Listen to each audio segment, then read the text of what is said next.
ખોટા આધાર પાન કાર્ડથી વધતી ચિંતા. Gemini nano banana pro AI launch પછી પ્રાઇવસી પર સર્જાયું પ્રશ્નચિહ્ન. ગૂગલના નવા AI Gemini nano banana pro launch થતાં જ ભારતમાં પ્રાઇવસીની ચિંતા વધી.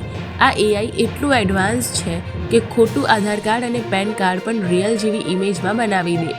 એમાં સાચું અને નકલી શું છે એ ઓળખવું પણ મુશ્કેલ બન્યું. ચેટજીપીટીના ગિબલી ફીચર આવ્યા ત્યારે પણ ફેક ડોક્યુમેન્ટ્સ બનતા હતા. હવે ગૂગલના મોડલે ચિંતા બમણી કરી. જેમિનીની ઇમેજ જનરેશન ટેકનોલોજી કોઈપણ કલ્પનાને સુપર રિયાલિસ્ટિક ફોટોમાં બદલી શકે. લોકો તેમની લિંક્ડઇન પ્રોફાઇલથી લઈને પર્સનલ ફોટા બધું જ એઆઈ ઇકોગ્રાફિક્સમાં ફેરવી રહ્યા છે. પરંતુ તેનો દુરુપયોગ કરી ફેક આધાર અને પાન કાર્ડ બનાવવાની સંભાવના વધી. આ એઆઈ ડોક્યુમેન્ટ બનાવતી વખતે કોઈ વધારાની ચેતવણી, ક્વેશ્ચન અથવા વેરિફિકેશન પૂછતું જ નથી.